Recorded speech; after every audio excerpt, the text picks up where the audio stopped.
just don't know. People see me, but they just don't know. Come on, baby, let the good time roll. Yo, what's going on, everybody? It is Straight Out of Boston here, aka the King of Boston. Today we're back for episode 56 of the Miami Marlins franchise unit, MLB 13, the show.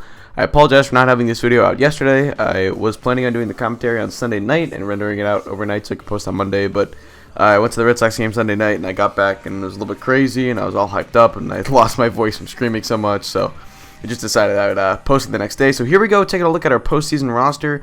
For our postseason roster, we're putting Justin Nicolino in the bullpen, moving Phil Koch off the roster, and adding Everett Cabrera. So we have 5 bench players, meaning we have 14 hitters and 11 pitchers. So you can take a look at some of the award, or it's not the award, but the stat leaders on the year. Iglesias led the league in batting average, but we did have Giancarlo Stanton lead the league in home runs, RBI, and slugging percentage. Take a look at the awards, and Giancarlo Stanton is your most valuable player, just beating out Jason Hayward.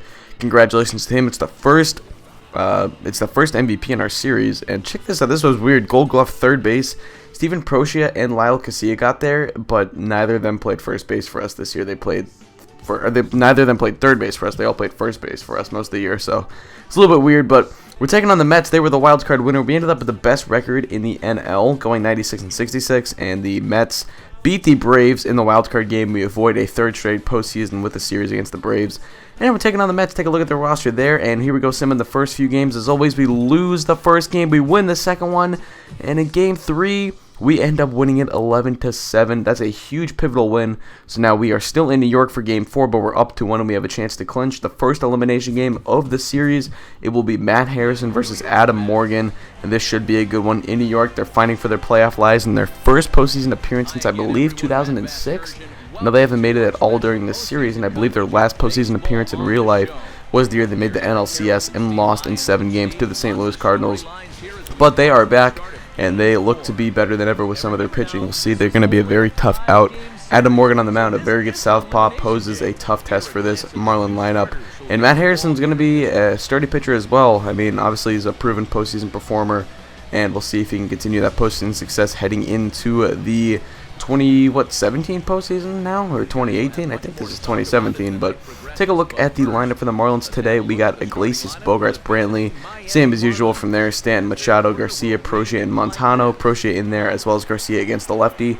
Get things started here, top 1-1-2 count to Rob Brantley. Brantley's going to chop that one back to the pitcher. Morgan off the mound to field it, fires to first in time, and that will be a 1-2-3 inning for the New York Mets. And here we go on to the bottom of the first. The Mets lineup today, you can see it on your screen right there. Former Marlin Tim Wheeler leading off, as well as a stack lineup behind him. Really, it's going to be a tough lineup to get out, and Wheeler's going to get things started with a base hit up the middle against his old team. Machado over to field, he'll fire it into the second baseman. It's a leadoff base runner for the New York Mets here in the bottom of the first inning. Now Ike Davis up later, 3 batters later, 0-1 count, and Davis is going to crush this one to deep right field. That is back, and that is a no-doubter into the second deck. An absolute bomb. What a shot by Ike Davis. Harrison just left a slider right up middle, and you cannot do that to Ike Davis. He had a bad year in real life this year, but he is really progressed nicely in this game for this team. He hits that one 419 feet. Probably would have been a lot further too if it weren't for the second deck. So what a shot by Ike Davis. Now later in the inning, I believe this is Cesar Puello. Puello's going to ground that one to Proccia at first. He will field it and touch the bag for the third out of the inning, but it's 2-0 Mets as we head into the top of the second inning. 0-0 count, first pitch of the AB to Vinny Machado, and Machado's going to line this one into left field. That will drop for a base hit, and the Marlins are going to look to get things going here with 1 out in the inning. And now the next batter is going to be Avisail Garcia. The first pitch of the AB, Machado is going, ball is high, the throw down is not in time, and Machado is in there safely with a stolen base. The Marlins love to run, and they're showing it right there. Now 1-2 count to Avisail, and Garcia's going to pop this one up into right center field. Center fielder Wheeler coming in. He's going to make the running catch, fire that one into the second baseman. Machado gets back, and now there's going to be a runner on second with 2 away in the inning. And take a look at the postseason bracket right here. The Yankees and Tigers will be facing off the ALCS.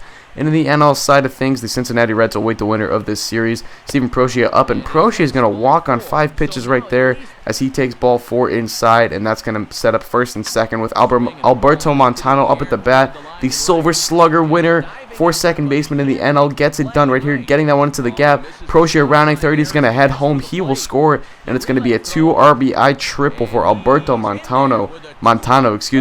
a great midseason pickup by the Marlins, one of the best of the series, I would say, so far. He's been phenomenal for us, filling that void at second base that was left with Donovan Solano being there, having a poor performance so far this season up until the point where we did trade for Alberto Montano. But later in the inning, after Matt Harrison would walk, Iglesias pops someone up behind home plate, and there's Travis d'Arnaud over to field it, and that will be the third out of the inning. But the Marlins get a pair of runs, and they answer the Ike Davis solo shot with two of their own. It's 2-1 Marlins, and here we go. Harrison starting to settle in there, gets a nice strikeout on the New York Met hitter, and now later in the bottom of the second inning, 0-2 count to Dustin Ackley, and Ackley's going to go down swinging on that sweeping curveball right there. A great pitch by Harrison. He's starting to settle into the Pierce. Hopefully, they're going to need it from him. Now, here, top or bottom of the third, 3-2 count to Tim Wheeler, and we're going to walk Tim Wheeler on that low curveball, so he's really another former Marlin, biting the Marlins in the butt so far this game. David Wright up now. First pitch of the AB. Wright is going to bloop that one into center field. Bad play by Machado. He will not get to it very quickly. Wheeler's rounding second. He's going to get to third easily, and it's going to be first and third with just one out in the inning. Ike Davis is up now, the 3-2 count, and Davis is going to line that one back up the middle for a base hit, so the Marlin killer continues to do his damage, and it's going to be a 2-2 ball game, all tied up. Davis with both RBI so far. Now late in the inning, 2-1 count. It is going to be grounded. Prochet to second for one. On to first. Not in time. It's dropped by Harrison, and the inning will continue. Now first and third with 2 outs, and the next batter is Travis d'Arnaud, and d'Arnaud is going to hit that one just past the glove of Steven Prochet. So the great defense that the Marlins have had all year is proving to let them down right now, as a pair of errors lead to a couple runs for the New York Mets. That is going to be strike 3, swinging by Cesar Puello. He will go down, and that will end the inning, his second K of the day.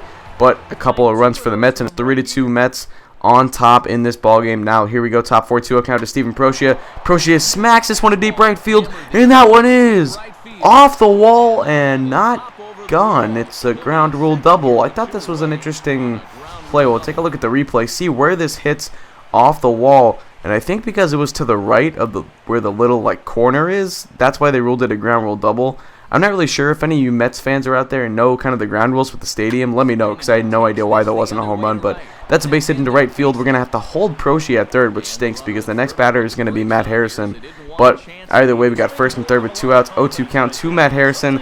Morgan will kick and deal, and he's going to go down swinging on the 4-seam. So, Prochet probably would have been out there if we sent him, but there really wasn't much hope with Harrison coming up next. Tough decision to make there, and we spoil a couple of base runners right there. So here we go. Harrison back on the mound. He's going to get Ackley to go down looking by way of the K on that down and in fastball. And now here we go later in the inning, 1-2 count to Yunel Escobar, and Escobar's going to go down on the changeup. He could not time that one up. He had a feisty 7 or 8 pitch at bat right there, but here we go. Adam Morgan up the pitcher, and that will round out an inning in which Harrison struck out the side. 1-2-3 go down the Mets, and it is still going to be a 3-2 ball game. Top 5, Jose Iglesias up, and Iglesias is going to line that one past the third baseman David Wright down the line, and that is going to be fielded by the left fielder. He comes up with it against the wall. Iglesias heading for 2. He's in there, and it's a leadoff double for Jose Iglesias, trying to get things going for this Miami Marlin offense. Next batter is Xander Bogaerts. The 1-1 count. Bogaerts is going to hit that one to the first baseman. Davis will field it, but Iglesias moves up to third, and we get a runner on third with just 1 out in the inning. A great scoring opportunity for our next batter, Rob Brantley. The 2-0 count to Brantley, and Brantley's going to end up lining this one to left field, and that one is caught. What a play! Iglesias retreating back to third base. The throw was offline, so will be in there safely. But wow, what a play by the left fielder. Now the next batter is Giancarlo Stanton. The first pitch of the AB. Stanton's going to pop this one up. Center fielder Tim Wheeler is over. This should be an easy catch for him to make. And it's not. He dropped it. Tim Wheeler drops a routine fly ball. The run scores, and it's 4-2 Marlins now. So a web gem by the left fielder is almost canceled out by the drop from Tim Wheeler. And now Vinny Machado up next. Machado is going to fight this one off and pop it up to the first baseman Ike Davis over. He will make the catch, and that will retire the side. But the Marlins tie the ball game up 3-3 on the costly error by Tim Wheeler. Now bottom 5, David Wright up. Wright's going to hit that one back up the middle for a base hit. That's going to be a way to get things started here in the bottom of the 5th inning for the New York Mets. So we'll get a leadoff base runner, and the next batter up is Ike Davis. He's done so much damage already. Can he do some more? The 0-2 count, and Davis slaps that one into deep left field. That one is back, and you can't kiss it goodbye. A 2-run home run for Ike Davis. The Marlin killer continues to do his damage, and that's going to make it 5-3. The New York Mets are on top. Ike Davis now with all 5 RBI, I believe, on the night, or at least he has 4 of them. I can't remember if he has, I don't think he has the 5th, but what a play. Ike Davis, unbelievable what he's doing tonight. The man who struggled so much in real life this season has done so much for this team in this game, at least in this franchise, and he's showing right here. So we're going to head into the bottom of the 6th here. Brandon Workman is going to come in on relief, or in relief for Matt Harrison. Workman struggled out of the pen this year, but he's getting things going right here with a nice little strikeout on Yunel Escobar right there in the 6th inning. That'll get things started now. 2 outs in the inning. Adam Morgan is up the 0-2 count. And that is strike 3 swinging on the cheese. Brandon Workman looking effective so far, trying to give us a couple innings, save our bullpen a little bit for a potential Game 5. Now here we go. Take a look at the 6th inning recap. You can see Montano and Davis with big days so far. Adam Morgan's pitched very nicely, aside from a couple hiccups, and it's a 5-3 ball game. Jose Iglesias up top 7. Morgan still in to pitch. Iglesias is going to get things started with a base hit back up the middle.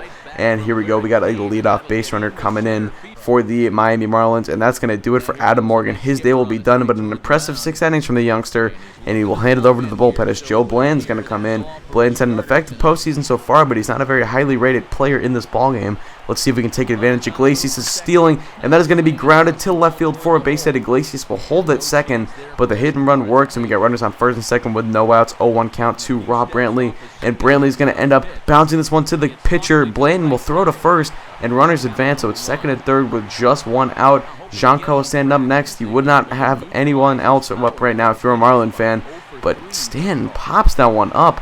Right fielder Puelo coming in. He will make the catch, and the runners are going to have to hold. So second and third now with 2 outs in the inning, and the much less dangerous Vinny Machado coming up next. The 1-0 count to Vinny Machado, and Machado's going to ground that one to the shortstop. He will fire onto first base in time, and Joe Blandon gets out of the jam. An impressive inning out of him, and then we're going to head into the bottom of the 7th, still with a 5-3 ball game. Now Ike Davis, here's that man again. This time we get him going down on the changeup. Workman's 3rd K of the outing in just 2 innings.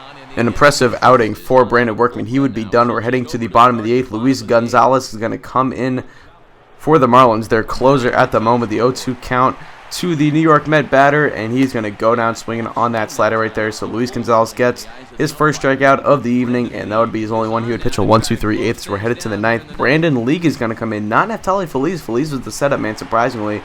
So here we go. 2 outs, the 1-2 count. Runner on second base. Giancarlo can tie it with 1 swing of the bat, and he will not. He goes down on the slider swinging, and that is going to wrap up this ball game. The Mets take it home 5-3. They will force a Game 5 as we're going back to Miami. A great win for the Mets, a bad loss for the Marlins, as we're going to have to end up using Matt Moore in Game 5, whereas we could have used him in Game 1 of the NLCS if we make it that far. But, oh well, we'll have to use him. It'll be a great Game 5. Matt Harvey versus Matt Moore. Hope you guys are looking forward to it. We'll have that out in the next couple of days. Thank you guys for watching. Hope you did enjoy, and it doesn't matter. Peace.